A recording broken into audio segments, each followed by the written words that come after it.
Wrestling fans of the internet, welcome back to another episode of Linwood Wrestling Legends. As always, I'm your faithful host and color commentator, John Adams, and if you love wrestling as much as we do, then you gotta hop on that main line.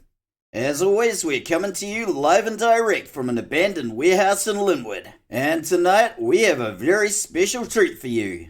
We just got ourselves a snazzy new steel cage, and you better believe we are breaking that bad boy in tonight. But that's a treat for later on, so let's go check out the first match of the card now. Alright, here we go. First match of the card, and we got a little something new for you. Sort of. Well, new-ish anyway. Brandy Dixon and her good friend Hannabella have decided to join forces. And now they're taken to the women's tag team division under the name BrandyBella. It's not the worst name I've ever heard, but you might want to workshop that one a little, ladies. Tonight for their debut tag team match, they will be taking on Las Sicarias.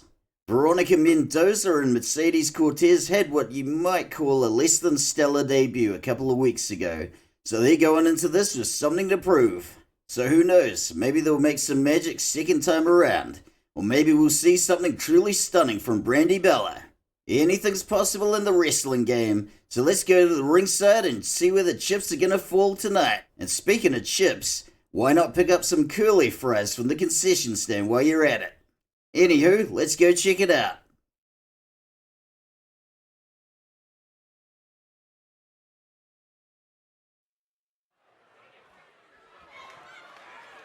The following tag match is scheduled for one fall. Introducing first, from Medellin, Colombia, Veronica Mendoza and Mercedes Cortez are Las Sicarias. I have no idea what's gotten into this Linwood crowd tonight, but we are hearing a lot of boo birds coming out to roost. To be honest, I haven't heard this much booing since we started charging admission to the toilets. After a less than stellar debut, these two are going to have their work cut out for them impressing this crowd of slack-jawed troglodytes. But I digress, folks. Maybe these two can make some magic happen second time around. Crazier things have happened. In fact, if you've been watching for any length of time, you've seen crazier things happen in this ring. I guess what I'm trying to say is that Las Sicarias taking the win is not out of the realms of possibility. And while I probably should have said that instead of just waffling on for a minute or two, you get what you pay for in this life, folks. And on that subject, if you haven't bought a concession card for the toilet, you better find an empty couple bottle. Good gravy, here comes Brandy Dixon and Hannabella, and they are not wasting any time with flashy entrances. This thing's already kicking off before referee Tom Herb even has a chance to ring the bell. Let's see if he can restore a little order to the proceedings. I wish I could say I'm surprised by this display, but the only thing that surprises me these days is good sportsmanship. And there's the bell. Mercedes Cortez comes out swinging and she lays Hannabella out with an uppercut. Mercedes comes in with the trip, and we got the float over. Cheeky stomp. Now Mercedes lapping up a very small amount of goodwill from the crowd. And just look at that. Unsportsmanlike behavior from Brandy Dixon. Who saw that coming? Hannabella's got her by the scruff of the neck, feeds her to Brandy. We got the over the shoulder and into the ropes. Hannabella scrambling for the first pin of the match and a kick out before the one. I swear to God, if this match doesn't start getting good, I'm going to be booing along with the crowd. Ladies, you better start showing us something. And here comes Brandy. Brandy gets Mercedes by the head and there goes the running knee. It's going to take a lot of work for either side to win over this hostile crowd, and Mercedes goes into the corner and a tag is denied. Brandy goes into the ropes. And Mercedes with a spinning power slam on the rebound. Now that was good. Now that's more like it. Can we see more of that, please? We got a bit of back and forth argy-bargy between the two. And a headbutt from Mercedes. We're seeing a lot of gloating and a lot of showboating, but the folks here came to see wrestling. And look at that, step up into Gary. Veronica Mendoza gets a tag. Let's see what she's got. Shotgun dropkick misses the mark as Brandy rolls away and gets a thump to the breadbasket for her troubles. But you have to hand it to these four. They're really striking a blow for equality here. They're saying, hey, the women's division can put on garbage matches too. Brandy gets shunted into the corner and turned around. Dropkick to the lower back. Veronica taking the boots to Brandy in the corner. And here's some punches and bunches to the face. But seriously, what is up with this crowd tonight? Normally you have to be Hulk Hogan to get booed like this. And look at that, Hurricane Rana. Veronica's getting Brandy up. Brandy gets hiffed into the corner. And now we're going to see some cool teamwork. Mercedes gets the scoop. And boom! The old pinata to the head. Finally, something cool happened. Let's see that one again. I'm a sucker for good teamwork, and it's good teamwork like this that makes tag matches so special. And boom! I think I could literally see candy falling out of Brandy's ear. Los Sicarias is starting to get back in the game, but here comes Hannabella. Coming in from the back. She's got the leg, and boom goes the shin breaker. And we get another pin attempt. And a rope break. But seriously, how cool would it be if we could replace the ropes with electric fences? Oh, that was unsportsmanlike. I mean, you could go for the rope break, but you're gonna get 5,000 volts. Just a thought. Mercedes laying Hannabella out with a brutal salvo of punches. And boom goes the DDT. Mercedes Cortez bringing the verbal abuse. And a senton bomb. And another senton bomb. Body splash from the springboard, but nobody home. Thanks for playing. We got a running knee that sends Hannabella back to the canvas. And now Mercedes is going topside. What's she got for us? Ooh, diving elbow.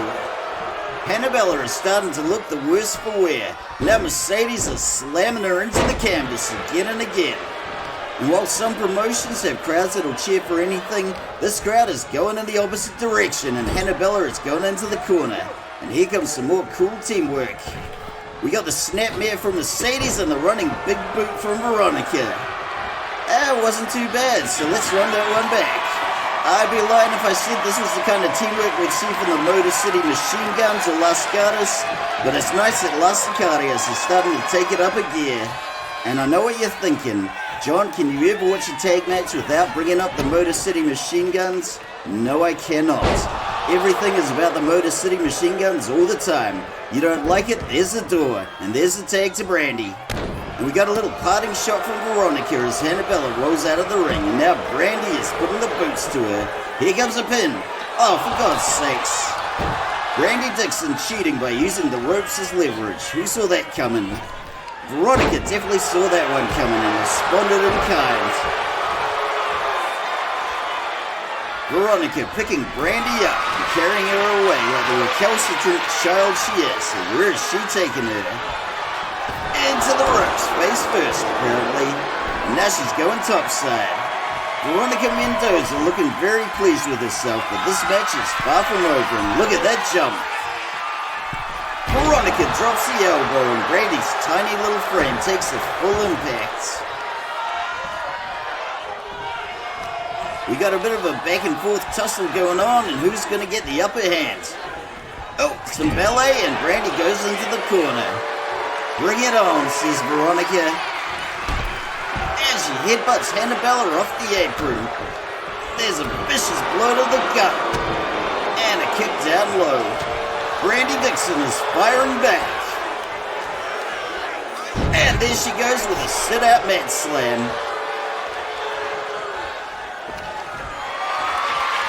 Brandy hoisting her into the fireman's carry and good gravy, a wasteland slam. How does somebody as tiny as Brandy pull that off? But that said, Brandy Dixon is freakishly strong. And I say that as somebody who's been kicked in the shins many times by Brandy. Oh, kick out before the one. Hannabella is running roughshod, and now they're locked up. Beautiful swinging neck breaker from Veronica Mendoza. Veronica perching up top, and she is just waiting for Hannabella to get to her feet. Down goes the falling axe handle. Hannabella back on her feet. Good gravy. Veronica goes flying into referee Tom Herb. Into the turnbuckle pad she goes, and the fun does not stop there. What is Hannabella up to? Oh, come on, that was just mean. Veronica's laid up in the corner, and what is Hannabella doing? Oh, running knee. That was quite the kip up and quite the stiff right hand from Veronica. And there's the tag to Mercedes. Mercedes Cortez telling Hannabella to get back on her feet because she ain't done with her just yet. We got a bit of a lockup going on, and ooh, that was a sweet neck breaker. And now the mind games begin as Mercedes takes to the apron and comes back. And she's out again. What oh what are you planning, Mercedes Cortez? Hannabella pulling herself back to her feet, and we got a little fan service for the lonely middle-aged men in the crowd. Thank you very much. And good God, look at that blood on Mercedes' face. Oh, that was a stiff right hand. Step up Enziguri hits the mark, and Hannabella goes down. Crawling towards the safety of the corner, Hannabella pulls herself up, but she won't be safe for long. Hannabella fins her off. Shoots back. Boom goes the sleeper slam. Into the corner Mercedes goes. And we're going to see some more sweet tag team action. And oh God, I got a bad feeling about this one. I think we're going to see it. Ow! That was the wishbone. Let's see that again. Exactly what it says on the tin, folks. The wishbone was Maggie and Brandy's signature finisher, but now it's BrandyBella's. And it's every bit as brutal. But is it going to be enough for the pin? 1, 2, kick out after the 2. You're gonna need a little more seasoning on that wishbone. And speaking of seasoning, here's a little more salt in the wound. Mercedes goes into the corner. Here comes Brandy in hot pursuit. That was just mean. Good gravy, Brandy is going parkour, and there's a shotgun dropkick. We gotta see that again. There's a lot of footage on the internet of Brandy Dixon running from the cops, but I had no idea she had these kind of parkour skills. But is that stunning display going to be enough for the win? Let's find out. 1, 2, and in comes Veronica with a save. If Las Sicarias can't come back from this with something good soon, there will be 2-0. Into the corner, Mercedes goes, and the tag is denied. Brandy into the ropes, and there's the spinning power slam.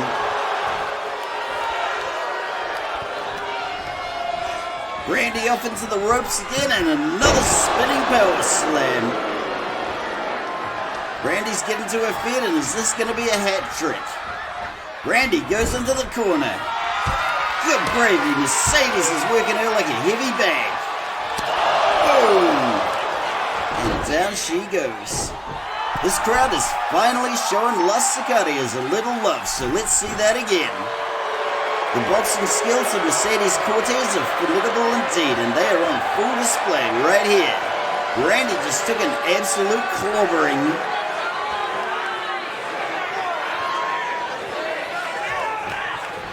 The tide is starting to turn, and maybe a victory for Las Sicarias is just over the horizon. And there goes Brandy into the corner, and here comes some more sweet teamwork. Nothing too fancy here, just a blow down low and a double suplex. Brandy Dixon is not looking too healthy at all. And there goes Veronica up to the top rope. Brandy is stunned against the ropes, and let's see what happens now. Ooh. Veronica going topside again. What's she got for us? Oh, this looks big. Oh my God, look at that, a 540 splash. That was awesome, let's see that again. I've always been a sucker for the high flyers, and this was some brilliant aerial action from Veronica Mendoza. But is it going to be enough for the win? Let's find out. And Hannabella breaks it up. Veronica was not happy about that, and she's not shy about letting Hannabella know. Step up enziguri off the apron. Brandy looking to take the screws to Veronica, but Veronica punches out. And down she goes. Can she get the pin now? 1, 2, 3. Las Sicarias take the win. That was a hard-won victory, and we saw blood from both Veronica and Mercedes. Let's go check out some ringside highlights. I'm not going to sugarcoat it, folks. This match was a bit of a slow starter, and we saw both teams take a while to find their footing. Las Sicarias have partially redeemed themselves with this victory, but is it going to be enough to win over this hostile Linwood crowd? Only time will tell. BrandyBella definitely got in some good shots here and there, but this is probably not the debut match they were hoping for. But if Las Sicarias are anything to go by, there's always next time, and you never know your luck. It's anyone's guess whether BrandyBella will stay in the tag division, but I kinda hope they do.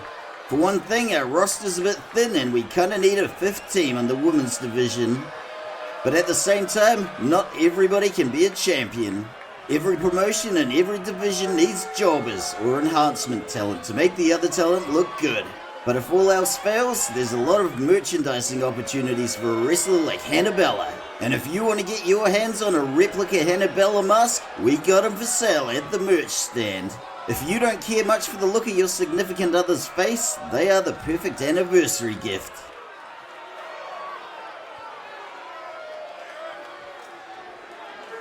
So congratulations to the Las Sicarias on the win tonight, and welcome to the women's tag division proper. The boos from the crowd may be overwhelming, so you're just going to have to go out there and win them over one by one the old-fashioned way. And if you can't get there by wrestling alone, try to come up with an obnoxious catchphrase and a stupid dance. You'll be over in no time. Because as we all know, wrestling isn't about wrestling anymore. It's about selling lots and lots of merch to children and casual fans who don't know what wrestling's supposed to look like.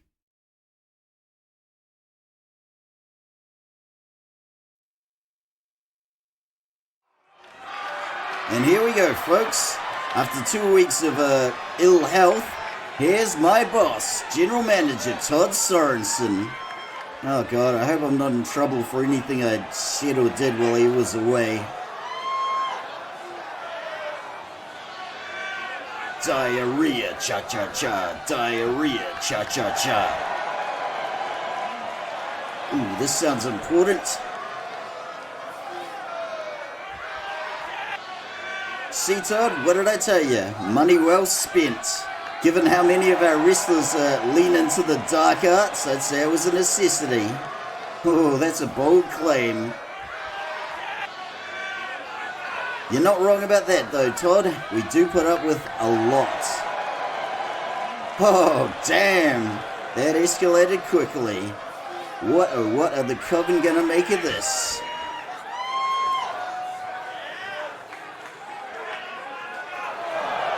And we're about to find out.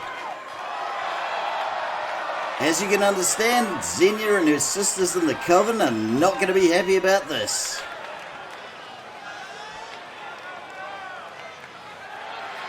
She's got you there, Todd. Amanda's chili con carne really does suck.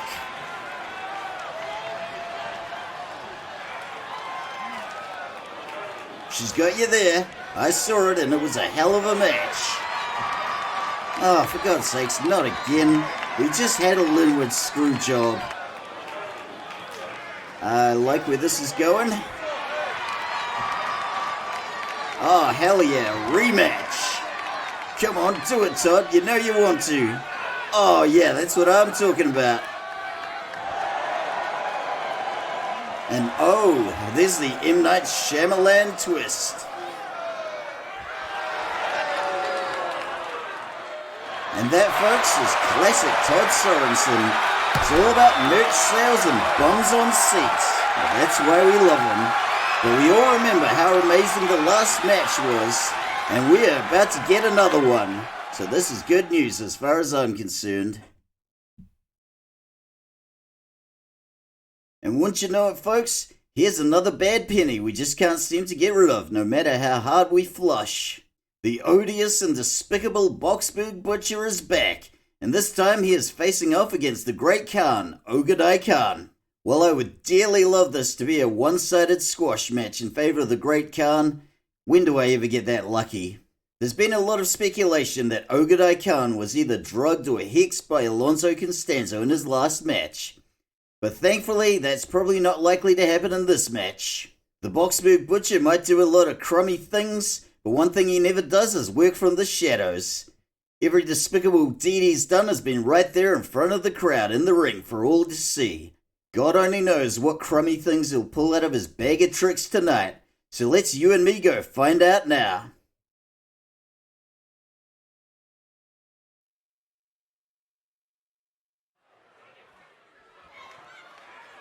The following match is scheduled for one fall.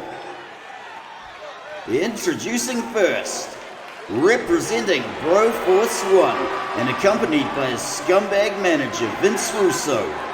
From Boksburg, South Africa, the Boksburg Butcher, Jan de Slagter. You know what, folks? I've already spent way too much time as it is telling you how much I loathe the Boksburg Butcher and his scumbag manager, Vince Russo. But I will tell you this much. Every time I go into his matches, I have this perverse curiosity where I wonder, how much lower can this odious individual sink?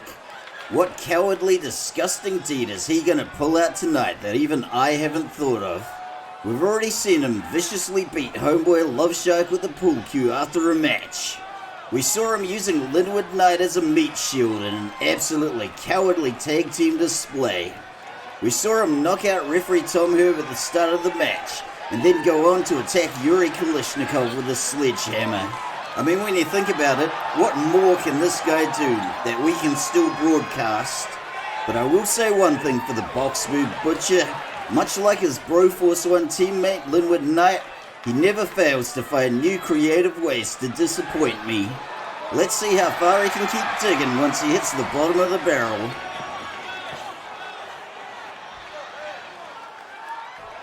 And his opponent, from Ulaanbaatar in Mongolia, the Great Khan Ogedia Khan. Man, it sure is great to have Ogedai back. His last match with Alonso Constanzo didn't go too well, and there was a lot of speculation that he was either drugged or hexed beforehand. And frankly, neither one would surprise me. He wouldn't be the first wrestler to be waylaid by dark sorcery, and he certainly won't be the last in this promotion. Let's just hope the Mongolian powerhouse showing up tonight is bringing his A-game. He certainly looks reinvigorated and revitalized, so let's hope he puts the Butcher where he belongs, in the rubbish.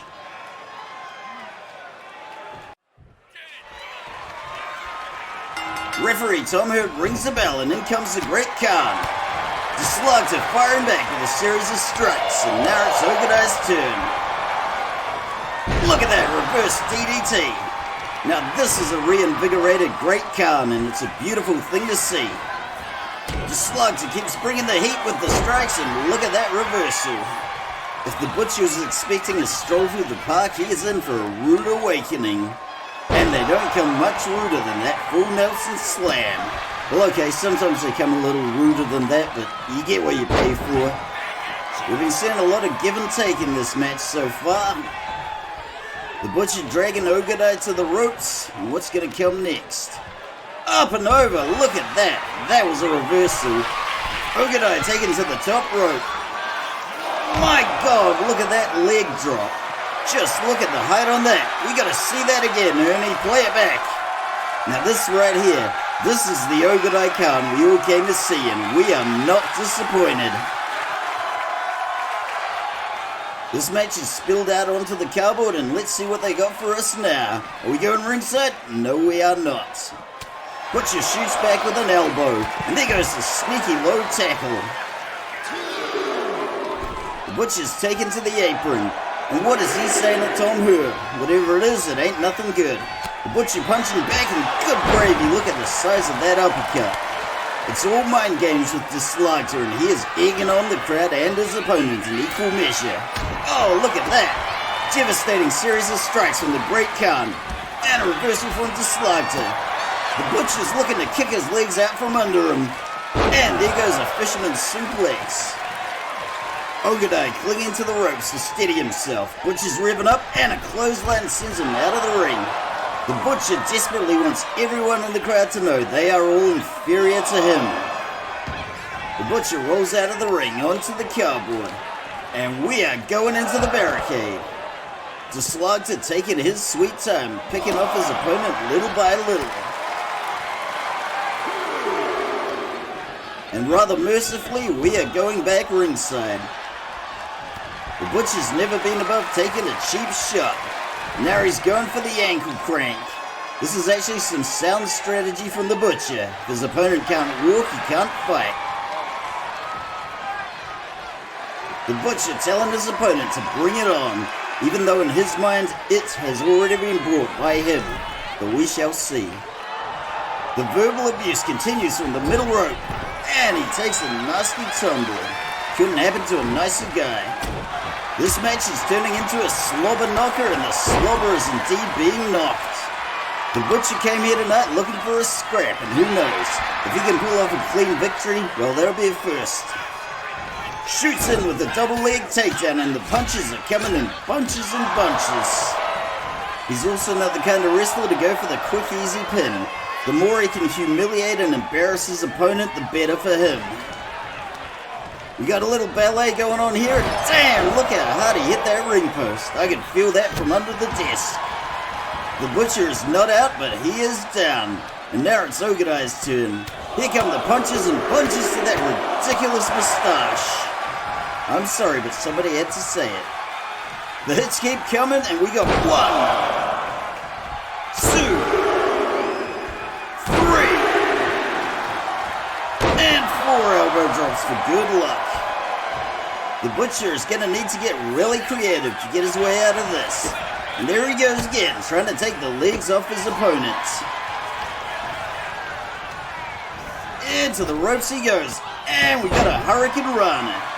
But just look at that wound on the Butcher's head. That is gruesome. Maybe not as gruesome as that ridiculous moustache, but it's certainly up there. The Butcher pulls the Great Khan to his feet, and into the corner he goes.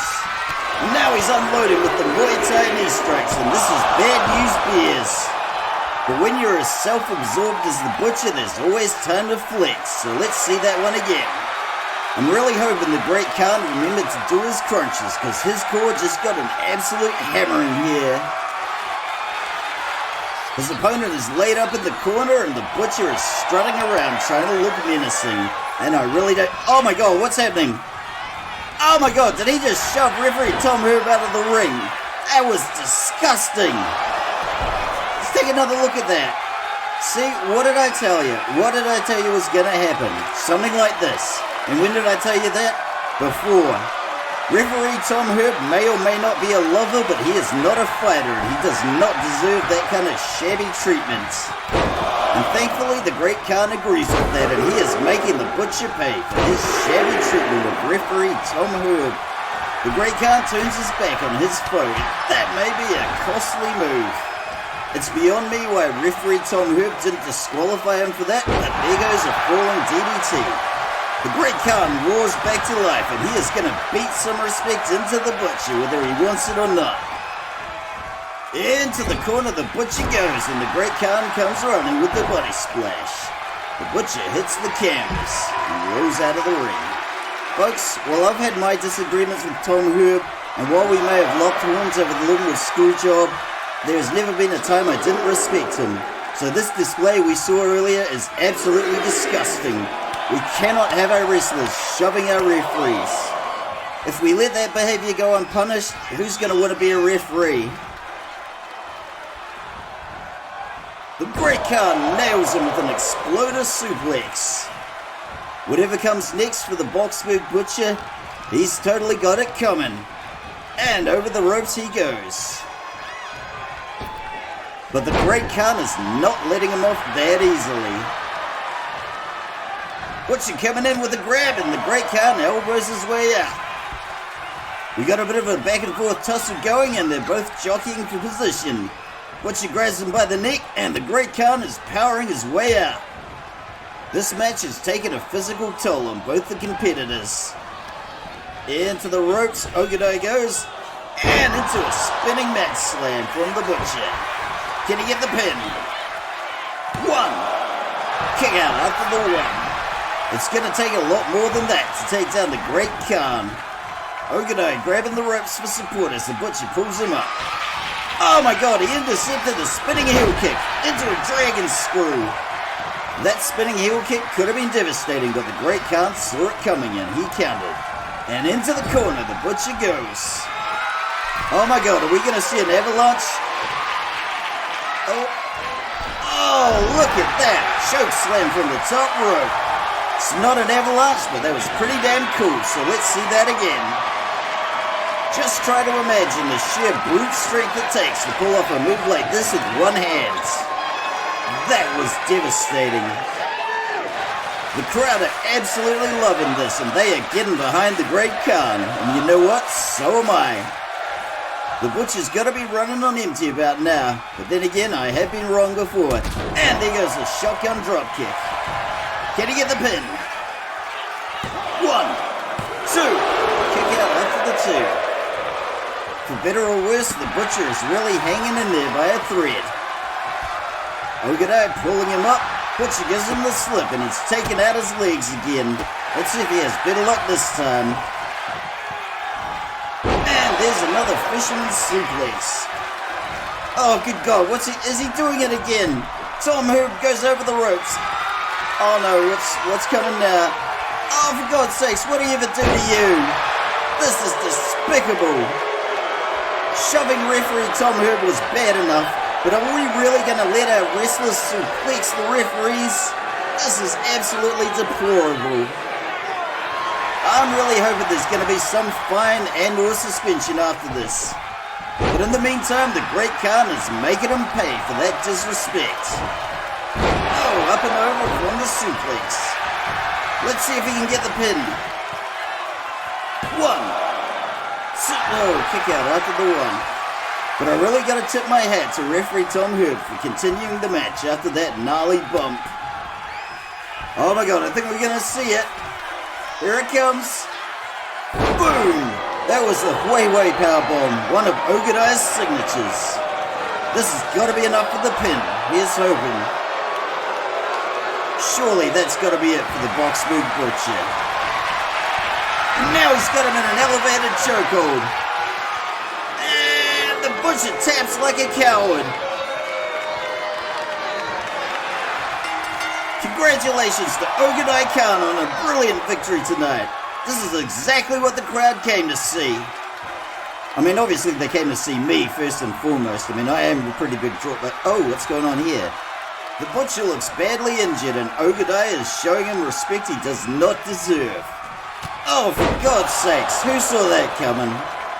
See, folks, what did I tell you was going to happen? We all knew he was going to do something despicable and disgusting, but congratulations, yonder Slagter.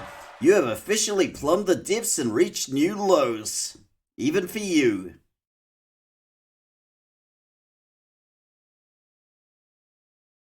With her recent loss to Nikita Kalishnikov in the rearview mirror, Lady Liberty is back in the game. Tonight, she'll be squaring off against none other than our former Women's World Champ, La Femme Brutale, Marisa Duvalier. After the old bait and switch with Brandy and Hannabella last week, this is the first legitimate match Marisa has had since she lost the championship. She is coming out desperate for a win tonight, but can she stop the one-woman rampage known as Maggie Dixon? We got two of the very best in our women's division facing each other in the squared circle, so let's go check it out right now.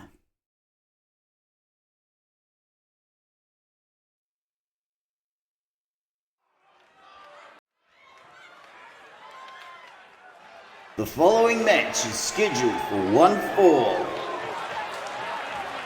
Introducing first, from Libertyville, Alabama in the United States, Lady Liberty Maggie Dixon. I really gotta give props to Lady Liberty for bouncing back so quick after her loss last week. But then again, even the greatest contenders like Muhammad Ali taste the sting of defeat every now and again. Nevertheless, there is no shame whatsoever in losing to an opponent of Nikita Kalishnikov's caliber. And like an absolute pro, Maggie is determined to learn from it and come back stronger, and here she is tonight. And I don't know about any of you out there, but I for one am not foolish enough to get in the way of this one-woman rampage. For one thing, Lady Liberty is bigger and stronger than me, and I bruise very easily.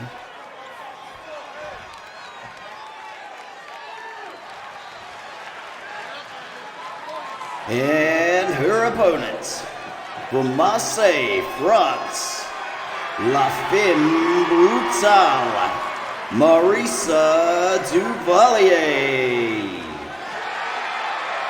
I gotta say straight off the bat, that new haircut is really working for me. Obviously anything's gonna be better than that ridiculous French bob she used to have, but this looks chic and classy. And if anything, it makes her look even more deadly, like some sort of hired assassin.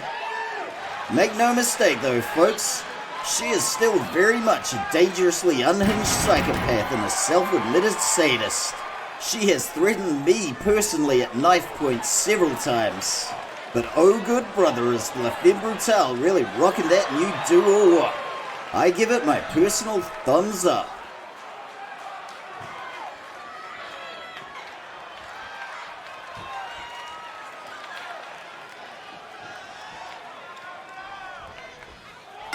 Referee Tom Hurd rings the bell and Lady Liberty shoots in with the double leg, and we got the punches and bunches. Maggie Dixon came to take out the Euro trash and there's no time to waste. Oh, look at that stiff right hand. La Femme Brutale is not falling into her trap and she just wants to embarrass her a little. Now she's going outside the ropes, and what is she planning? Good gravy, look at that. A foot hung tope atomico. And here comes the first pin. A kick out almost immediately. Lady Liberty back on her feet and roaring back to life with punch after punch and a bear hug spine buster. And now it's Lady Liberty's turn to dish out a little humiliation and embarrassment. And there goes a little more insult to injury with a falling axe handle. The former champ better get her head back in the game. And now she's going into the corner and she bounces off. That was one hell of an Irish whip from Lady Liberty. This one's going straight to the cardboard. And there goes La Femme Brutale with a short arm clothesline. It really doesn't take much to get a slobber knocker from either of these two wrestlers. And I think I just saw a little slobber getting knocked. Lady Liberty posting up on the apron and telling La Femme Brutale, get your ass back ringside now. La Femme Brutale slingshots her way back inside the ring. Oh my god, what's happening now? Good golly, Miss Molly, look at that. That is one hell of a choke slam from Lady Liberty. Let's play that back again. A move like this takes an absolutely inhuman amount of strength, and Lady Liberty is making it look easy. The beatdown continues with neither competitor looking to yield. La Femme Brutale countering and firing back, and there's that stiff right hand, and now she's going topside. Something deadly this way comes in the form of a falling knee drop, which oddly enough is the same move that Jonesy injured himself trying to pull off a couple of weeks ago, and Lady Liberty bounces off the corner. Lady Liberty desperately clinging to the ropes, and La Femme Brutale is gonna make her pay for it by spiking her into him. Just listen to how much the crowd is loving that new hairdo.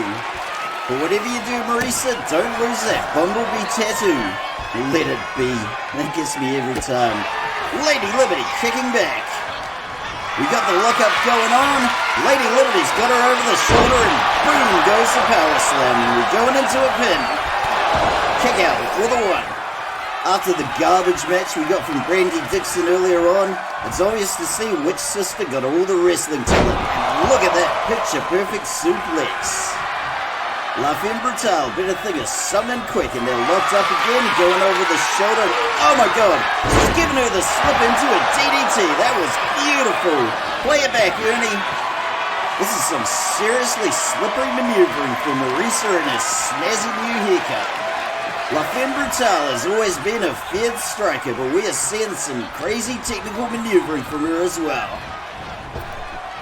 And speaking of which, look at that beautiful swinging neck breaker and these sick dance moves. You've still got it, Marisa. If La Femme Brutale keeps bringing the moves like these, this could be the second chance she's been hoping for. We are seeing some moves tonight. That was a sweet half Nelson suplex. The former champ has been training her ass off, and she does not intend to stay the former champ for long. If she keeps putting on clinics like this, I can absolutely see her taking that belt back from La Madrina. But before any of that happens, she's gonna have to get through Lady Liberty. There aren't many competitors with the grit and resolve of Maggie Dixon, and how about that crossbody from the springboard? This Linwood crowd's always had a whole lot of love for La Femme Brutale, and she's giving it right back. Maggie Dixon's looking a little worn down, but we've seen her take worse than this. And Jiminy Jillikers, look at that!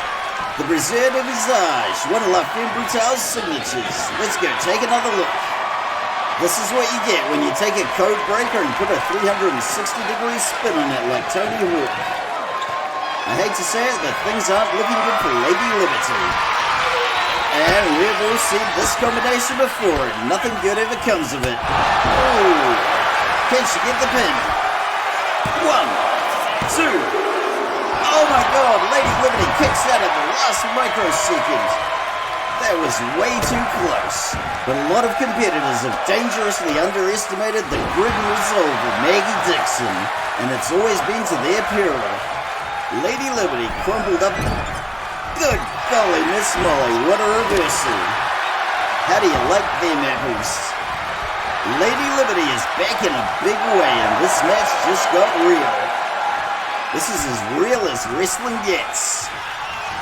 Lady Liberty with a jumping neck breaker. Into an elbow drop. We are seeing a major tectonic shift in this match. Lady Liberty with the scoop into the powerbomb, and what's she gonna do with it? La Femme Brutale eats the turnbuckle pad, and now she's crumpled up in the corner.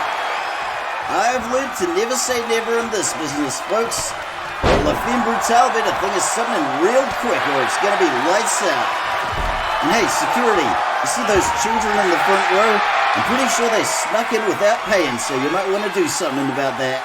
If they didn't pay to get in, then they probably didn't pay for a concession card for the toilets either. Oh, the headbutt is denied. Lady Liberty into the ropes. Misses the first line, but tags her on the rebound. And there goes an elbow drop. Both of these wrestlers have given it 200%, and we are seeing some wear and tear. Now they're in the lockup, and the struggle continues. Into the corner, La Femme Brutale goes, and what an Irish whip that was. La Femme Brutale up and over the ropes. Now we see that draping forearm club that's broken the backs of so many others. Lady Liberty is on fire tonight, and this has been an absolutely stellar match from both wrestlers. This is the kind of match you just don't see in the big leagues anymore, but how lucky are we to be seeing this now? Marisa with the gut check. Lady Liberty catches the kick and fires back. And how about that stiff left hand? Knocks her straight to the canvas. Lady Liberty has officially gotten her groove back. Oh my god, there's the battering ram headbutt. Maggie Dixon's signature. Let's see that again. This move never fails to impress, and it's amazing what you can do if you've had a steel plate implanted in your head when you were 7 years old. But can't you get the pin? 1, 2, 3. Lady Liberty takes the win. Both of these wrestlers put on an absolute clinic in this match. But at the end of the day, it was the grit and resolve of Maggie Dixon. Oh my god! I don't believe it! This is Maggie Dixon's mother, the legendary outlaw wrestler, Leatherface Lindy Dixon. And this is not good parenting. I am shocked to see her tonight because I just kind of assumed she was in jail again. But apparently not anymore. Alright folks, we are just a hop, skip and a jump away from those sweet steel cage matches. So let us hop, skip and a jump into this next match. For a long time now, we have really tried to explain to the Violator how tag matches work and what the rules are. Oh lord, have we tried. We have tried diagrams, hand puppets and demonstrations with salt and pepper shakers, but nothing seems to stick. Last week when the After Dark Express took on the Thin Blue Line, the Violator didn't seem to understand that he couldn't take on both of his opponents at the same time. So this week, he's getting the chance to do just that. And for the Violator, this match is deeply personal. While the After Dark Express took the victory last week, that victory came at a very high price. After that savage beatdown he took from the police, the Violator's good friend and tag team partner John Dog Adams is in a wheelchair right now. It's anyone's guess whether he'll ever walk again, but barring any miracles, he's probably never gonna wrestle again. But whatever, I never really liked that guy. So let's go check out this match.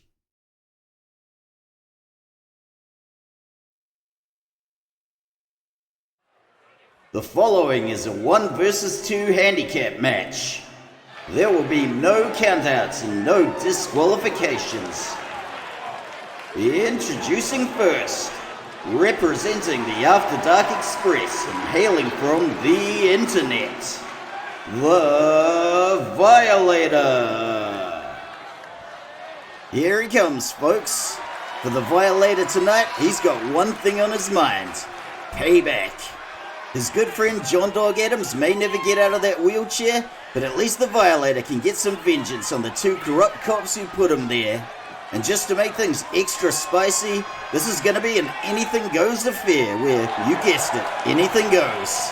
Well, almost anything.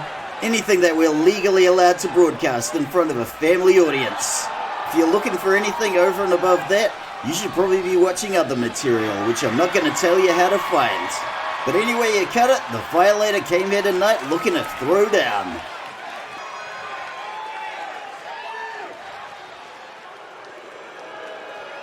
And his opponents, from the rich white people part of Christchurch here in Aotearoa, Constable Clobber and Big 5-0 are the Thin Blue Line. Believe it or not, folks, John Dog Adams is not the first innocent Linwood citizen that these 2 clowns have put in a wheelchair. But because we don't sweep things under the rug or put our wrestlers on administrative leave here at Linwood Wrestling Legends, I can guarantee this is the first time they're gonna get comeuppance for their actions. This Linwood crowd is absolutely baying for blood. I just hope they remember a 4XL stretcher to accommodate the girth of Constable Clobber. Then again, what the hell do I care? He can walk it off as far as I'm concerned. Referee Henrietta Sorensen rings the bell, and if I were her, I'd stay well out of the way. The Violator is wasting no time beating the chocolate pudding out of Big 5-0. Now it's Constable Clobber's turn. And just look at that beautiful fisherman driver. Big 5-0 taking a few cheap shots while the Violator is down. That would have been an impressive moonsault if it had hit anything, but as it stands, you still suck, Big 5-0. Constable Clobber into the corner and Big 5-0 with a cowardly shot to the Violator's very hairy back. And now it's Big 5-0's turn to get the fisherman driver. But let's address the elephant in the room, folks. The Violator gets a lot of criticism for his limited moveset and sloppy ring skills. But on the other hand, does he really need to be Bret the Hitman Hart to give these guys the beating they so richly deserve? I think not. And in the Violator's defense, he's pretty sloppy outside the ring too, and just generally sloppy across the board. And there goes Big 5-0 off the apron. The Violator knows what this crowd wants to see, and he is treating them to some sweet dance moves. The Violator doing a bit of cardio to burn off that deep-fried chocolate cake he ate backstage. And here's Constable Clobber with the pool cue. And it would have been nice if the Violator had left some of that deep-fried chocolate cake for literally anybody else. Just saying. And there's a backbreaker. You've really got to give it to the Violator. He is absolutely holding his own against these two crumb bums. One almost gets the feeling that the thin blue line should have brought a couple of extra guys just to make it fair. The Violator's got the pool cue and it's about to get spicy. And snap, crackle and plop, he just broke it over Constable Clobber. But never to mind, because here comes Big 5-0 with another pool cue. The Violator with the spine buster. And now he's getting clobbered with a pool cue and that one's broken too. Big 5-0 doing his level best to convince the crowd that he's a legitimate wrestler. But you know what? We see right through you. Big 5-0 going topside and clocking the Violator with the falling axe handle. Referee Henrietta Sorensen may be General Manager Todd Sorensen's niece, but I don't think he likes her because she keeps getting put into dangerous matches like this one. Todd's always telling us how she's a rude, spoiled little Kardashian, so I guess this is just his way of teaching her some work ethic. Look at that, headbutt from the Violator. Oh my god, a wet nap. That is the first time I've ever seen the Violator successfully pull that off. I've seen him botch a wet nap a million times, but congratulations. That is a whole lot of Violator to be crushed underneath. The Violator pauses for a minute and Big 5-0 comes with a sneaky roll-up and a kick out before the one. The Violator gives him the slip, fires back with an elbow, and now he's back to work pounding that bread basket. Constable Clover goes for the grab, but the Violator shrugs him off. And look at that neck breaker. Big 5-0 gets the sprawl and now he's ramming some knees. The Violator rolling out of the ring onto the cardboard. And of course there are no countouts in this match. Big 5-0 giving another cowardly beatdown to another Linwood citizen who's not resisting arrest. Constable Clobber coming with the baseball bat and this could be bad news. But what the hell was he thinking going back in the ring? The Violator's got him over the shoulder and there goes the power slam. In comes Constable Clobber with the baseball bat. The Violator's not taking this lying down and there goes the trampling headbutt. And now the Violator's got the bat. And it's payback time. We're seeing a kind of reverse police brutality here and the small children in the audience are absolutely loving it. Nobody is being spared from the wrath of the Violator. The Violator is done with the bat and oh god, I got a bad feeling about this. Don't do it, Violator, I'm begging you. Oh, thank God, he lost interest and wandered off. I really hope I'm going to be safe hiding under this desk. It's matches like these that make me think we should start investing in sturdier desks instead of that cheap IKEA crap that Todd always buys. The melee continues and Constable Clobber's got him in a half Nelson and there goes the backbreaker. The Violator strikes back and oh god, I got a bad feeling. Time to take evasive action. Oh god, I knew this day would come sooner or later. Oh, there it is! And thank God I had the foresight to install a hidey hole with a trapdoor under the desk. You all thought I was being ridiculous with that, but now he's laughing. That said, I am now buried under the rubble of this collapsed desk, and I would appreciate if someone could dig me out after the match. Hey, I wonder how much oxygen's in this hidey hole. I guess I'll find out sooner or later.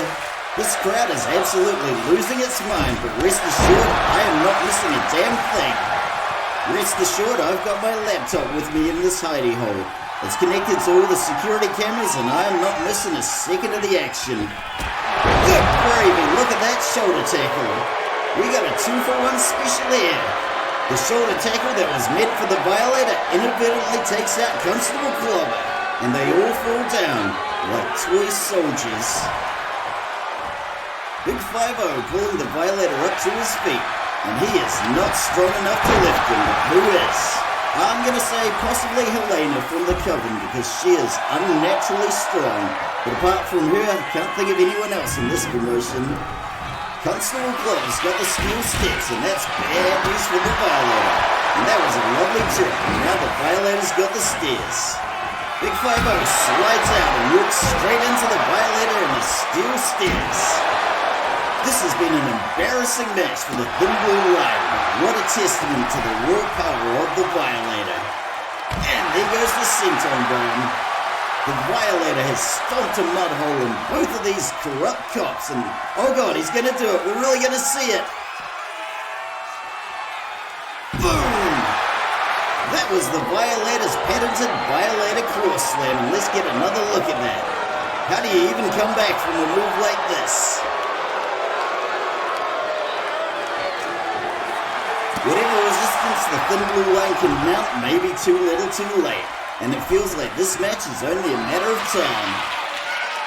Constable Clobber taken to the top ropes. Violator gets clocked with a falling axe handle. Constable Clobber looking to do some work, and the Violator kicks back. Good God!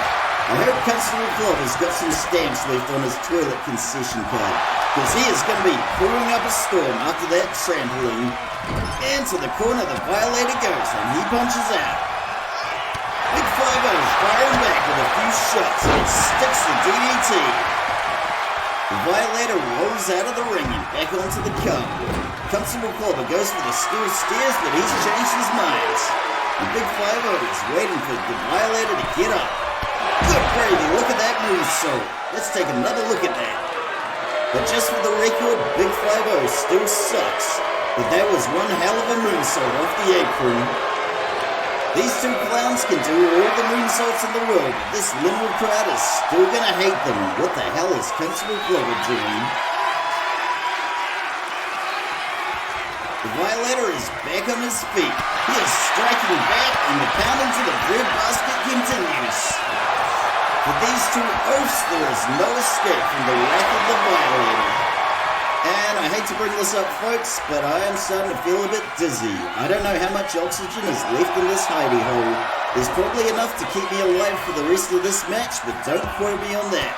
If I end up dying of suffocation, it's been an honor and a privilege commentating the wrestling for you good folk of Linwood. Constable Clobber is laid up in the corner, and I think we're about to see something really cool here. The Violator is posting up on the middle rope, lapping up the applause of the crowd, and boom, look at that.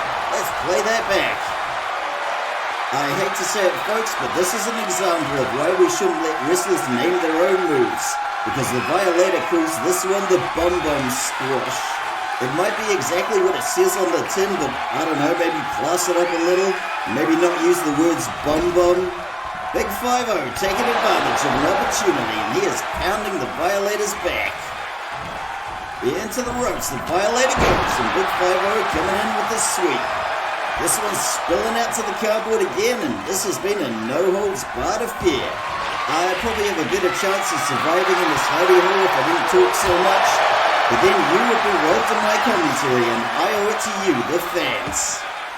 The Violator is not letting up on dishing out the punishment, and here comes Big 5-0 with a sledgehammer, and mysteriously he is going back in the ring. As far as teamwork goes, what we've seen from the thin blue line tonight is the polar opposite of the Motor City Machine Guns.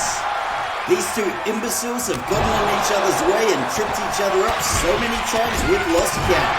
And that's why Todd laughed them out of the building the first time they auditioned for us. We are seeing a lot of wounds and welts on Constable Clobber, and it's about time he got a taste of his own medicine. The Violator may not be the hero we asked for, but he is the hero we need in times like this, and can he get the pin? 1, 2, oh, kick out after the 2. That was dangerously close, and it's probably not going to take much more than that from here on out. And oh good brother, I think we're going to see it. Here comes another one of the Violator's signatures. Boom!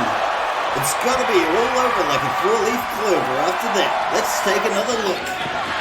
This jackknife powerbomb is another move the Violator should never have been allowed to name, because he calls it the Bomb Bomb, which sounds way too close to Bum Bum.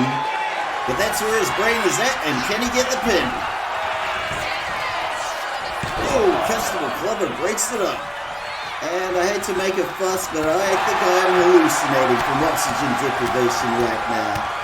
These strawberry pterodactyls are looking fine. This one started in the ring, and come hell or high water, the Violator is determined to finish it in the ring. The crowd came for a bloodbath tonight, and the Violator is absolutely delivering. Can he get the pin? 1, 2, 3. The Violator takes the win. While you guys check out some highlights, I'll wait for Todd's minions to clear the rubble from the disc so I can open this trapdoor. Say what you will about the Violators.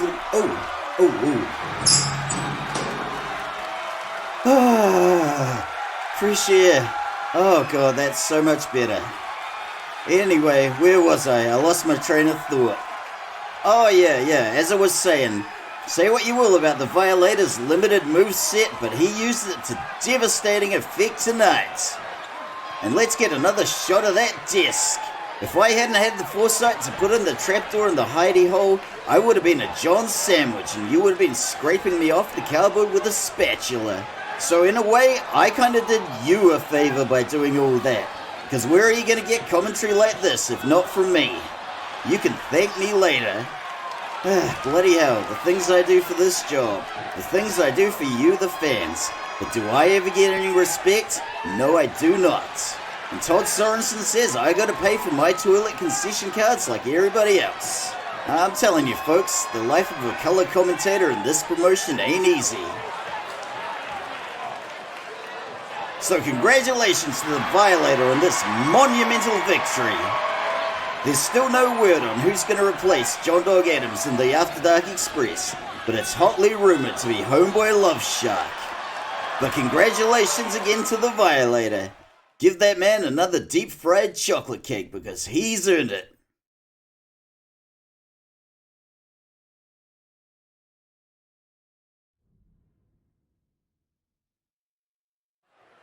Oh, good God. It's Brandy and Maggie's mum, Leatherface Lindy Dixon, the legendary outlaw wrestler. She is one of the most abrasive human beings to ever walk the earth. Whatever comes out of her mouth will be as ugly as she is. Oh my God, you are the worst parent ever. Seriously? Out of the two, you think Maggie's a disappointment? Leatherface Lindy, there are many reasons no legitimate promotion wanted to touch you. Oh, you've got to be kidding. Hey kids, Mama's got the liquid flu. Big surprise. Hey Brandy, your new stepdaddy's in the drug tank again.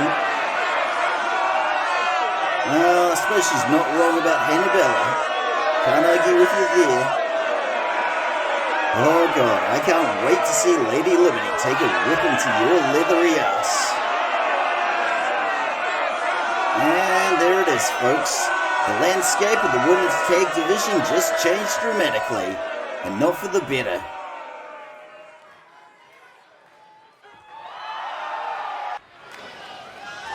Wow, stay classy, Leatherface Lindy. Alright, you said your piece, now get back on your broomstick. I got a real bad feeling about this one, folks. I don't know if this promotion can survive somebody as toxic and abrasive as Leatherface Lindy, but we're sure going to get some interesting matches from it. Well, folks, this is the one we all came to see. The first of two steel cage matches, both with a whole lot of animosity. And you know what? I hate to blow my own horn, but I don't hear anybody saying, "Oh wow, thanks John for throwing this steel cage together on short notice." We didn't actually have a steel cage before, but that didn't stop Nero and Left Eye from promising the crowd a steel cage match. And guess who had to put it all together? And you know what? Say what you will about the Cockney pickpockets, and believe me, I do. But those guys are awesome at acquiring scrap metal. As long as you're willing not to ask too many questions about where said scrap metal came from. So now we have a steel cage. And you know what? You're welcome, folks. So without any further ado, let's break this bad boy in and get to the first of our two steel cage matches right now.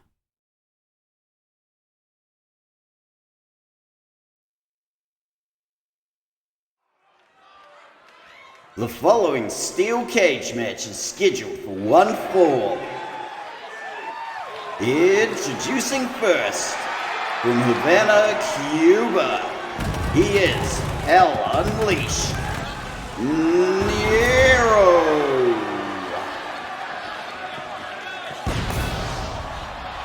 Folks, if you've never witnessed Nero, the wrestler formerly known as Miguel Hernandez, you are in for a treat. He was originally in a tag team with his late great brother Chico, and those two were the best high flyers I've ever seen in my life as the Flying Hernandez brothers. There is a lot of uncertainty hanging over this match.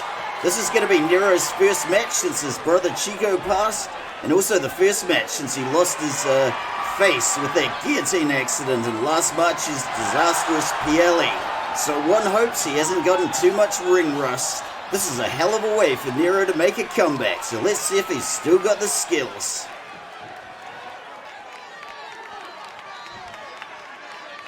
And his opponent, from Providence, Rhode Island in the United States, the Iceberg Jacob Berg.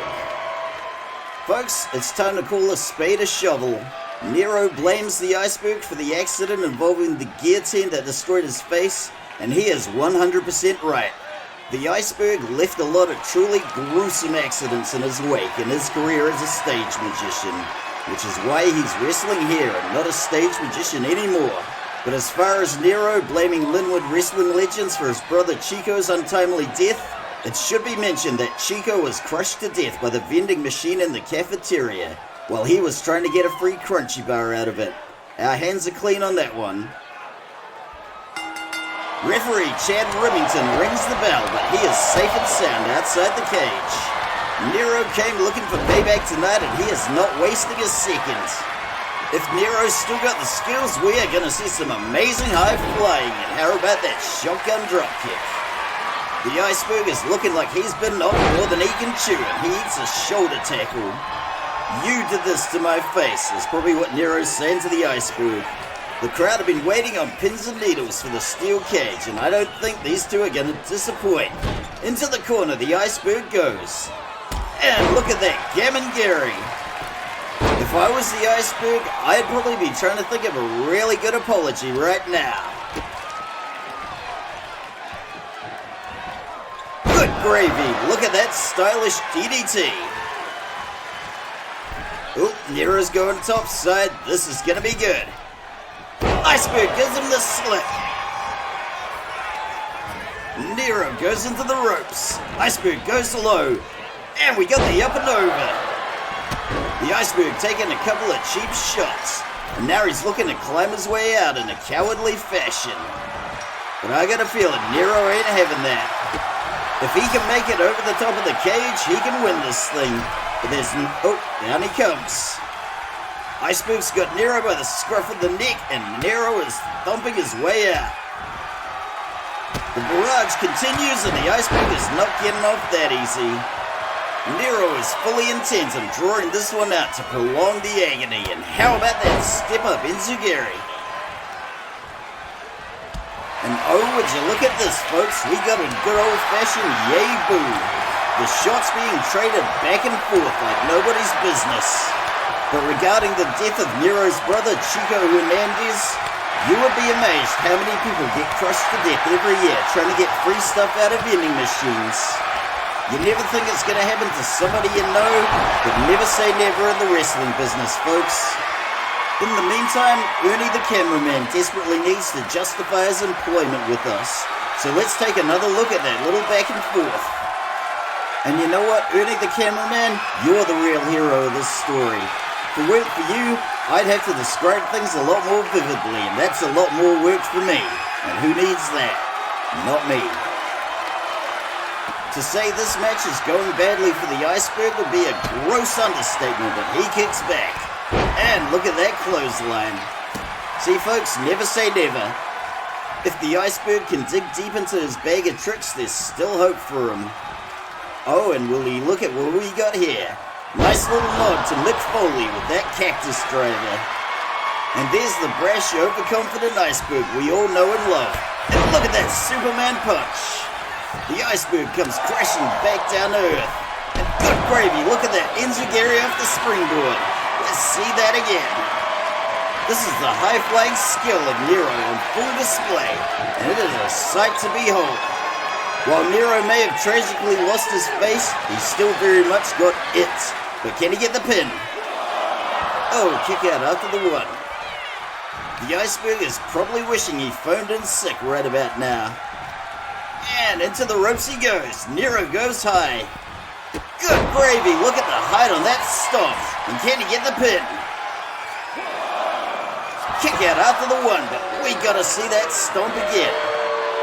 I got a feeling this match is gonna be riddled with highlights, and we're gonna have Nero to thank for that. This is mind-blowing stuff.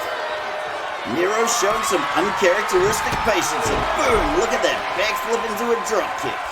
And now he's going topside. Oh my god, I can't believe we just saw that. Let's see that again. This is one of Nero's signatures that he calls Luna Cayendo. And this is some seriously impressive high flying we are seeing tonight.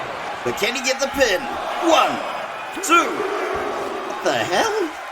Nero is telling his opponent, I've already got you beaten, but I want to prolong the agony. This is some truly diabolical stuff. And it begs the question, who's going to be next on Nero's revenge list? I really hope it's not going to be me. And I absolutely guarantee you there is a physical list. Oh, look at that gutbuster. The Iceberg's finally getting an upper hand in this match. And he has taken an ankle. Let's see what he's going to do with it. He is trying to crank it, but it's no good. And Nero is punching his way out. And will you just look at that grisly wound on the Iceberg's head. This was always going to be a bloody affair. Oh, look at that Hurricane Rana. Oh my god, a moonsault. The hits just keep coming. You are on fire, Nero. See what I did there? And yes, I am well aware that the Emperor Nero was an Antium at the time of the Great Fire. And that the fiddle was invented centuries after his death and he played the lyre. So don't even try and point that out in the comments. Nero is either trying to escape the cage or he's setting up for something big. The Emperor Nero tried to crush his mother, Agrippina the Younger, to death, so I'd imagine this Nero wants to do likewise to the Iceberg. If you're gonna pick a Julio Claudian emperor who wasn't Augustus, you should probably pick the Emperor Claudius. But then again, how boring would that be? There was nothing sexy or exciting about the reign of Claudius, except for the fact he was assassinated by one of the earliest recorded serial killers in history, Locusta the Gore, and we got a kick out before the 1. From the looks of his face, the Iceberg is really going to need to check in with our staff veterinarian after this match. Nero gives him the slip and fires back. Russian reversal. I gotta say so far that as a wrestling fan, this match is absolutely living up to the hype. Nero is really showing us that ring rust is not a factor for him. And look at that, another moonsault off the springboard. The hits just keep coming. And if you want the hits to keep on coming, why not give that like and subscribe button a bit of a tickle? You know you want to. Look at that, the Iceberg firing back. The Iceberg's got to be aware on some... Oh, lung blower. And he's floating over into a crossface. Let's see if he can make Nero tap. Nero powers out and reverses into a pin. We've got a 1 and a kick out after the 1. Well, that was some amazing stuff. Let's see that again. There's still a bit of life left in the Iceberg, but if he doesn't find his mojo soon, he's going to be leaving this cage in a body bag. Metaphorically speaking, of course. We don't need any more scandals. And what oh what is Nero doing? Is he really going to walk out the door? Jesse Ventura was right. This is some BS. But the Iceberg's back on his feet, and thank God we've still got a match. We really need to get a padlock for that door so the wrestlers can't just walk out. Otherwise, what's the point? Iceberg goes into the ropes. Nero goes high. Nero goes high. And look at that flying elbow that shattered his face. You ruined my face, I'll ruin yours, says Nero. Good gravy, another Luna Cayendo. Will this be enough for the pin? 1, 2. Oh, kick out at the last second. After getting rubbished from pillar to post, the Iceberg is finally growing a backbone. But is it going to be enough to withstand the avalanche of Nero? Iceberg catches the kick into the short arm clothesline. And now comes the verbal abuse. With the way he's bleeding, he's going to have a hell of a time keeping the rest of that blood in his body. We're starting to see the beginnings of a slobber knocker here. And look at that, we got another yay boo. The Iceberg is fighting for his life against an injustice collector on the warpath. He is really going to have to dig deep. I, for one, am grateful to be safe and sound under this replacement disc, because I don't want to go anywhere near this kind of aggression. But folks, I've learnt my lesson, and I'm going to put a couple of oxygen tanks in the hidey hole. The Iceberg's got the upper hand, so let's see what he does with it. He is going for the armbar. Let's see if he can make him tap. Oh, and he's got a leg. He's going for the arm and the leg. This is one of the Iceberg's signatures. If Nero can't power his way out of this, he is going to be lopsided. But there he goes. This has been an absolute ripper of a match, and I feel like we've gone on a journey here. But how much further? The Iceberg is going to want to put this one to bed quickly before Nero gets a chance to recover and fire back. He is not letting up with the pressure on Nero's neck, and I think I literally saw sparks flying there. Nero is laid up in the corner, and the Iceberg is trying to make the most of it. The crowd is absolutely blowing the roof off this abandoned warehouse, and oh, what do we have here? Whoa, that was classy. The Iceberg never lets you down with the showmanship, so let's go take another look at that. While he may be bleeding like a hemophiliac, the show must go on, and the Iceberg is here to deliver. Bravo, Iceberg. Iceberg scaling the walls, and is he going to go over the top? What is he planning? If he can make it up and over this fence, he takes the victory. But not today, because we got a falling elbow from the second story. And where is the Iceberg going now? Are we looking at another aerial assault? Oh, it looks like he's going to try and scale the wall. If Nero can't get up and block his escape, the Iceberg could climb his way to victory. And there goes Nero. I think you will find that escape is quite impossible, Mr. Iceberg. And down you go. Nero is a man possessed, and this match is over when he says it's over. But it ain't over yet. We got a lovely rope-assisted enziguri there. Nero is revving up, and this could be... Oh, good brother, will you look at that? How is it physically possible for a human being to do that? I don't know, but we just saw it with our own two eyes. But is this going to be enough to take the win? 1, 2, 3. Nero takes the win. This was one hell of a way to christen our new steel cage. Let's go take a look at some highlights right now. Nero came in here with a whole lot to prove and a whole lot of injustices to settle. And man, did he ever deliver. This was a match that was too hot to handle and too cold to hold. We've been desperately needing to attract some talented wrestlers to our men's division, but with Nero's return, we had just got one hell of an ace up our sleeve. Even without his brother, the late great Chico Hernandez, Nero absolutely delivers as a singles competitor. This guy is gonna go all the way, mark my words.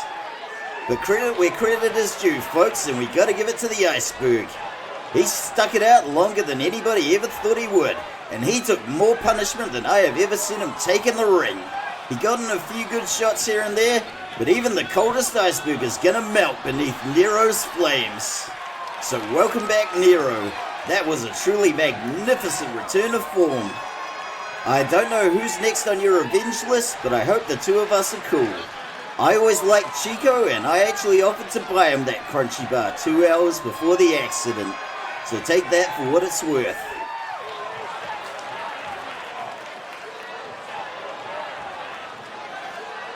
So congratulations to Nero for taking that very first victory in our shiny new steel cage. But to all the other wrestlers in our promotion, I want to make this absolutely clear. Tonight was kind of a special occasion, but from now on the steel cage is a special treat. Just because you get up on the mic and challenge somebody to a steel cage match, that don't mean you're gonna get a steel cage match. You gotta earn it. From this point forward, only the biggest and best matches will take place in the steel cage. So to all you garbage wrestlers in LWL doing your garbage matches, Don't go getting ideas above your station. And here we have it, wrestling fans. The main event of the evening and part 2 of our Steel Cage Odyssey. For these two wrestlers, it doesn't get much more personal than this. We could argue about who said or did what, or whose man's been in whose DMs, but to be honest, there's a lot of words said and things done on both sides. Mostly Kimberly's side, but I digress. We just saw an absolutely phenomenal steel cage match between Nero and the Iceberg, and I got a feeling we are looking at another absolute banger right here. Without further ado, let's go check it out right now.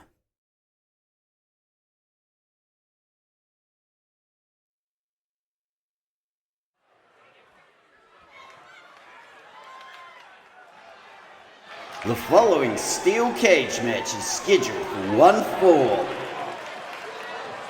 Introducing first, from Philadelphia, Pennsylvania in the United States, Lisa Left Eye Bishop.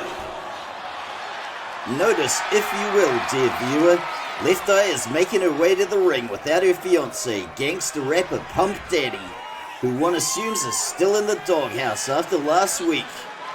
After being humiliated by the Mean Girl last week, Left Eye is looking to return the favor, and I for one am rooting for her. The enemy of my enemy, blah blah blah, yakety smackety. We all know how that saying goes. If you thought the last steel cage match was a knockdown drag out affair, hold on to your hats, wrestling fans, cause you ain't seen nothing yet.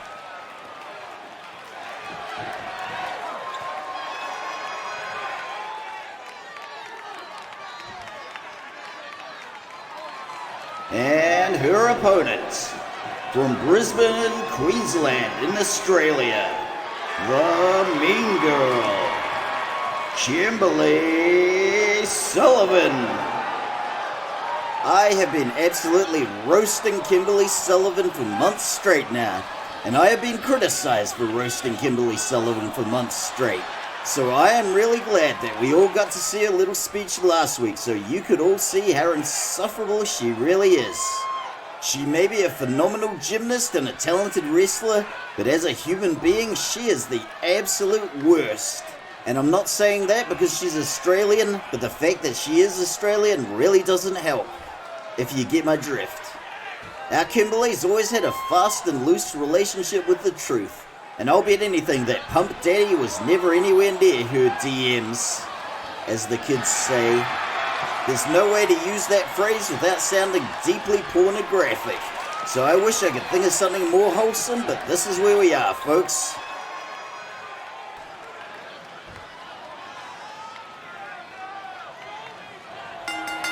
Referee Henrietta Sorensen rings the bell and we are underway.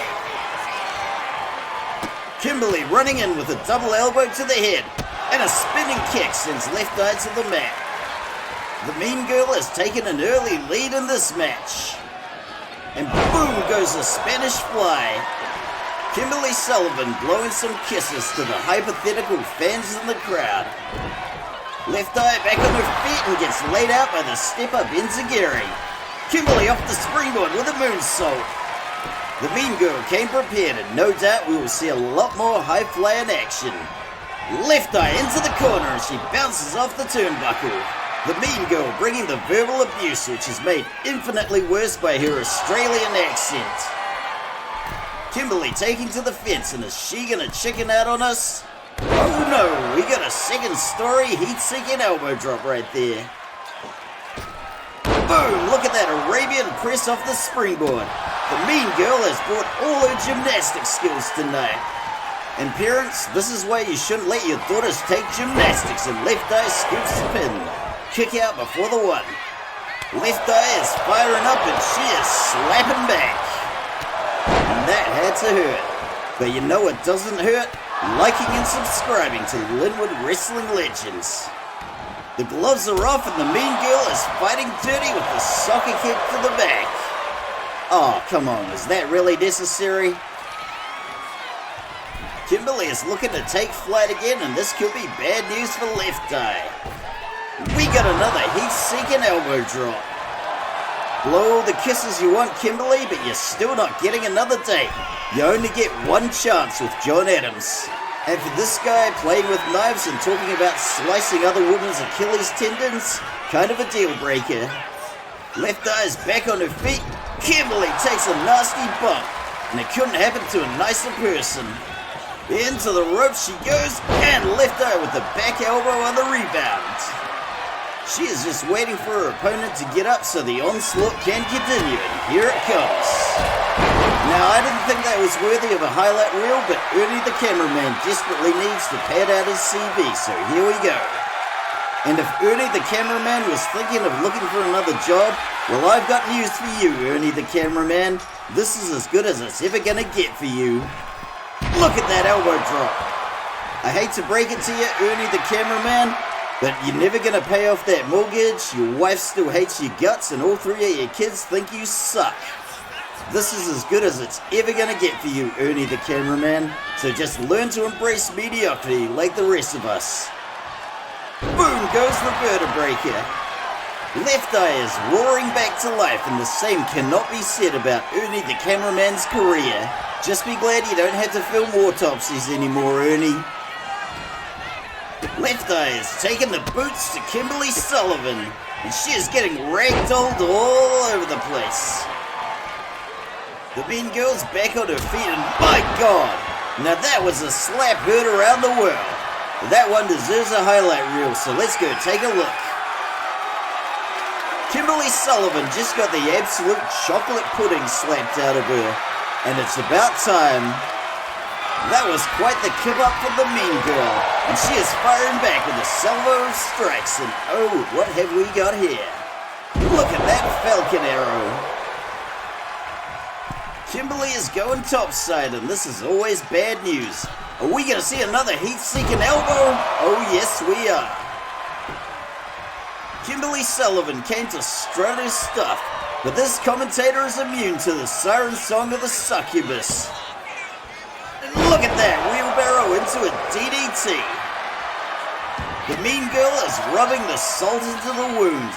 Now she's got a foot. Boom goes the foot DDT. Nobody is impressed by this display, Kimberly. Get back to the match. We got a little argy-bargy here. Oh my God, are we gonna see it? Oh, look at that. Another one of Left Eye's signatures, but can she get the pin? One. Oh, kick out after the one, but let's see that again. Left Eye calls this move chasing waterfalls, and it's a stark reminder that you should stick to the rivers and the lakes that you're used to. Words of wisdom there, folks. I can't quite make out what this crowd is chanting, but they are indeed chanting something. It's probably about how much they love me. That's about the only thing that makes sense. Left Eye goes for the slap, but Kimberly counters, and oh my God, we're gonna see it, the botched facelift. One of Kimberly Sullivan's signatures. It's as ugly as her personality, so let's see that again. As much as I hate to say anything nice about Kimberly Sullivan, the botched facelift is a brilliant display of leverage in momentum, utilized to deadly effect. But is it going to be enough to get the pin? One. Oh, kick out after the one. Referee Henrietta Sorensen hasn't done much of anything this match. For all we know, she's just playing Angry Birds on her phone. And Kimberly is trying to chicken out by climbing the fence. And here comes Left Eye. But do people still play Angry Birds? I'm a middle-aged man and I'm not with it, so you tell me. After rattling the Mean Girl's spine with that powerbomb, Left Eye is rattling the Mean Girl's brain with some verbal abuse. Kimberly Sullivan is looking pretty checked out, and into the corner she goes. Oh my God, are we going to see an avalanche in this steel cage match? Oh, I love a good avalanche. This match has everything. Boom, shaluck-luck, boom. Look at that avalanche suplex from the top rope. This crowd is absolutely getting its money's worth. And if it's not, there will be no refunds. You paid for a seat and you got a seat. Sometimes you get a match like this, and sometimes you get whatever Jonesy's bungling his way through this week. That's the chance you take. Mean Girl coming in hot off the ropes with a wheelbarrow and another DDT. Kimberly's looking to chicken out and climb the fence again, but Left Eye is having none of that. But here's something she will have. Another powerbomb rattling the spine of the Mean Girl. Left Eye off the ropes and down goes the falling axe handle. We are seeing a lot of wear and tear on the Mean Girl's body, and quite frankly, it's her own fault. Look what you made Left Eye do to you. Kimberly trying to punch her way out of the powerbomb, and let's see if she can make it. Oh, we got a handspring. Oh, the head scissors finds nobody home. Breaker, breaker, we got a running face breaker.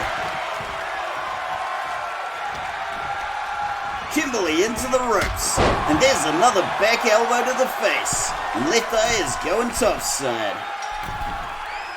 Oh my god, look at that body splash. From that height at that speed, Kimberly should be a stain on the canvas. The Mean Girl goes flying into the corner, and she looks like she's been tied to the whipping post. Gives Left Eye the slip. And can Left Eye power out of this arm wringer?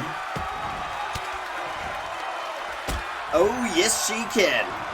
This match has been a slobber knocker from woe to go. And just look at that beautiful DDT.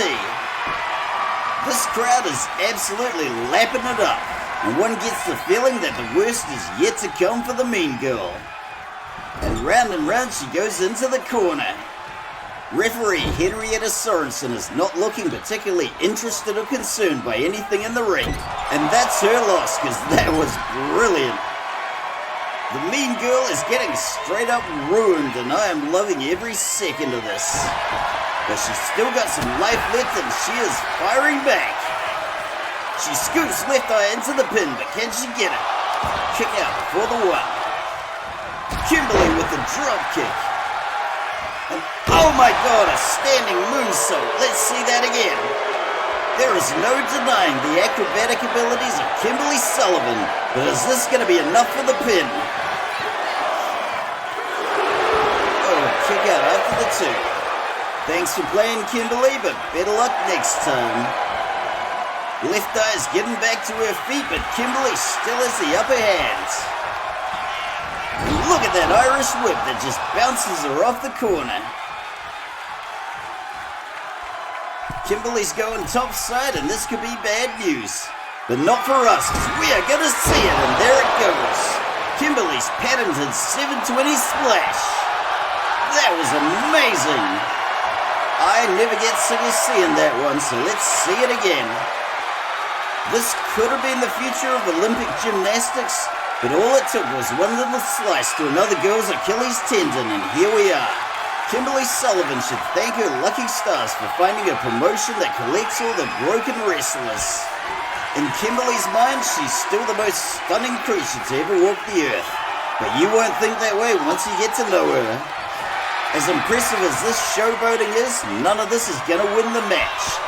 Oh, look at that, back elbow from Left Eye. And another one. Boom, look at that clothesline.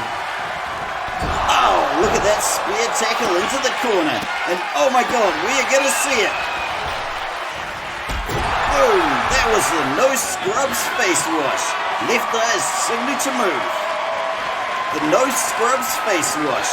The only thing 100% effective against scrubs like Kimberly Sullivan, or your money back. But is this going to be the one that did the damage? Let's see if she can get the pin. 1, 2, 3. Left Eye takes the win. Ernie the cameraman is going to have a devil of a time picking the highlights from this match. But here's what he's got for us so far. We saw a lot of incredible acrobatics from the Mean Girl, but at the end of the day, Left Eye was just plain old scrappier, and she wanted it more. But seriously folks, how lucky are we? How lucky are we all to be treated to not one, but two absolutely stellar steel cage matches in one night.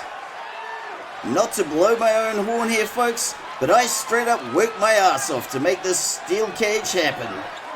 I certainly don't expect any of you ingrates to thank me, So the satisfaction of having done a job well will just have to do for this plucky commentator. But my god, did we ever give that steel cage a christening? This match and the one preceding it are gonna be the benchmarks. I can't stress this strongly enough, all you other wrestlers. If your match was not as good as this one and the one before it, you do not get the steel cage. The steel cage is a privilege, not a right. I hate to be an ogre about it, but this is the one time I gotta put my foot down. So congratulations to Left Eye on a well-deserved victory in this, the inaugural steel cage match for the women's division. This match is gonna be the benchmark against which all the other steel cage matches in the women's division will be measured. But if nothing else, hopefully this match has sorted out who gets custody of gangster rapper Pump Daddy. And I'm hoping that all you other people out there will think twice the next time you decide to slide into someone's DMs willy-nilly. Oh god, I feel dirty just saying that. Well, I'm sorry to say it, folks, but that right there is all the time we have this week. Last week, I was pretty sure that I'd been spared the consequences of the disastrous 1.19 update for WWE 2K25.